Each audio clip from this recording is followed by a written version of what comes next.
Hello everybody and welcome back to another edition of Read It For Me. I'm your host Steve Cunningham, and this week we've got The Dip by Seth Godin. A couple of things before we get started this week. First, if you're listening to this, you're probably pretty passionate about big ideas.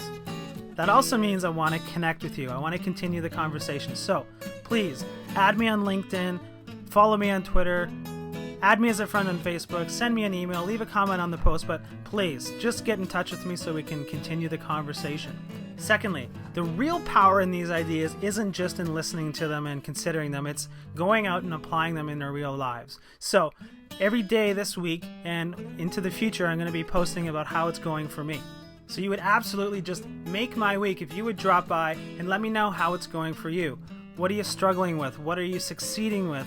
What are the areas where you're just not sure about? Come by, let's continue the conversation, and we can all help each other apply this stuff in real life. If you've played organized sports at some point in your life, you've probably heard your coach bark out the now famous Vince Lombardi quote, "Quitters never win and winners never quit." According to Seth Godin, that's the kind of advice that's better left in Hollywood movies rather than in the boardroom. Why? Because winners quit. They just quit the right stuff at the right time. Since it's just you and me talking right now, it's okay to admit that you're wondering whether or not you should quit. Maybe your numbers are way down, and maybe you're wondering if they're going to come back after the recession is over. Maybe your startup hasn't got the funding you think it deserves. Maybe it's even your marriage. Whatever it is, we've all been there. And in less than 10 minutes, we're going to explore how you can, as Seth says, quit the wrong stuff, stick with the right stuff, and have the guts to do one or the other. The first thing we're going to do is look at the 3 curves. Whatever your situation is, it probably looks like one of the 3 curves that Godin describes. Let's take a look at each one of them. First, we have the dip, which looks like this. At first, you start something and you're pretty damn excited doing it. You start learning quickly and you improve at a rate that sometimes you can't even believe. And then, the dip happens. As Godin says, it's the long stretch between beginner's luck and real accomplishment. And to be the best in the world, which is quickly becoming an imperative in a world where transaction costs are approaching zero, this is a rite of passage. Second, we have the cul-de-sac, which is French for dead end. It's where you work and work and work and work and nothing much changes. It doesn't get any better, but it doesn't get a lot worse either. The funny thing about these cul-de-sacs is that they suck up a lot of resources. The opportunity cost of staying on a cul-de-sac is enormous. Don't do it. Lastly, there's the cliff, which looks like this. There's plenty of small improvements, so the pain of quitting gets bigger and bigger with each passing day. And then, bam! Out of nowhere, you're off a cliff and you're dinner for the coyotes.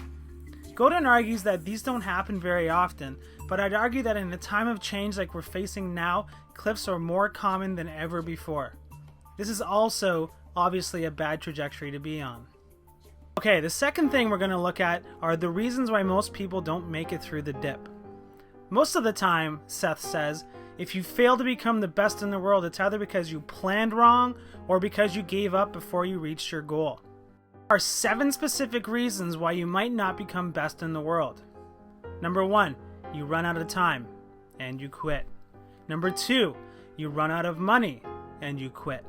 Number 3, you get scared and you quit. Number 4, you're not serious about it and you quit. Number 5, you lose interest or enthusiasm or settle for being mediocre and you quit. Number 6, you focus on the short term instead of the long and quit when the short term gets too hard. And lastly, number 7, you pick the wrong thing at which to be the best in the world at because you don't have the talent. I think there are 2 really important points worth mentioning here. First, numbers 1 through 6 end in quit. These are situations and you might actually have the talent to be the best in the world, but for one reason or another you aren't willing to stick out the hard times. If you fall into categories 1 through 6, it really just wasn't that important to you. People who ignore the fact that they have no time, no money, they ignore their fears, and they do the things that other people don't like to do, even if there's no short-term gain, well, they become successful. The rest of us just kind of, quit. Second, and this is one that isn't talked about very much, it's taking a good long look to see if we actually have the talent to become the best in the world.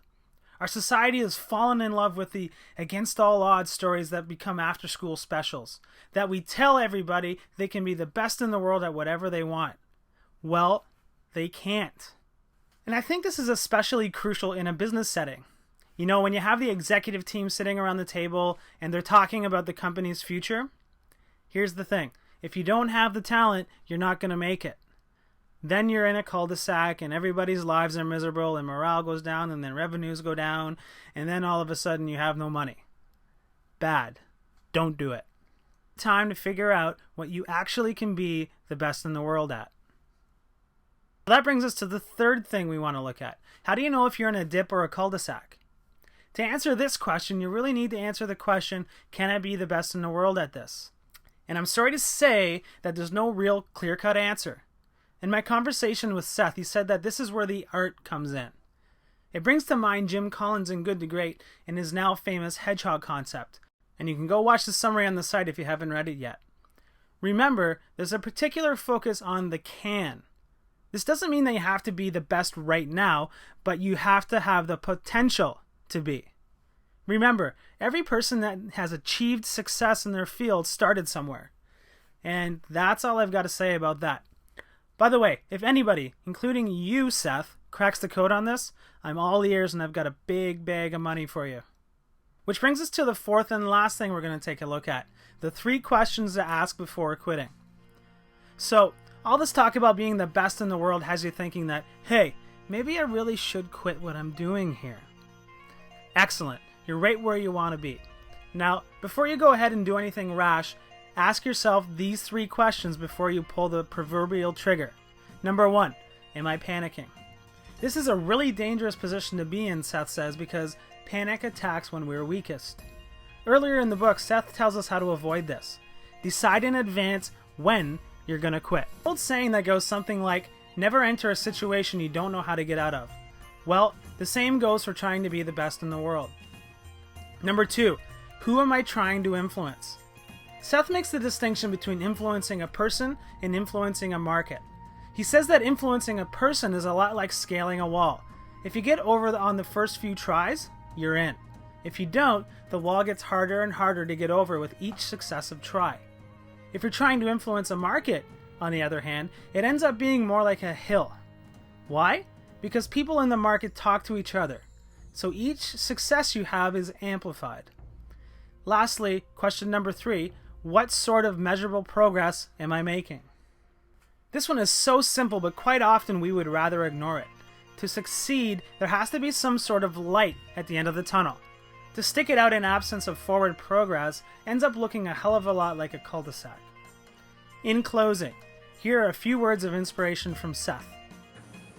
You know what? The world needs conversations. The world doesn't need books. There's plenty of books. There's millions and millions of books. It's absolutely fine with me if no one else ever buys this book. But it is vitally important to me that people have this conversation. I think before you go $150,000 in debt to get an MBA, you better have this conversation with some people you trust. Before you join a startup, you better have this conversation. Before you open your chiropractic practice, you better have this conversation. Before you run for school board, you better have this conversation. The reason I wrote it down in book form is if you hand somebody a book, it often leads to a conversation. That's the only way I know to make the conversation get started. And I'm hoping that people, either after hearing this for free or buying the book for a grand total of $9, wow, will decide it was worth $1 million. Now this is quick, so you have to listen closely. Are you ready? Okay, here we go. You're astonishing. How dare you waste it? Happy quitting.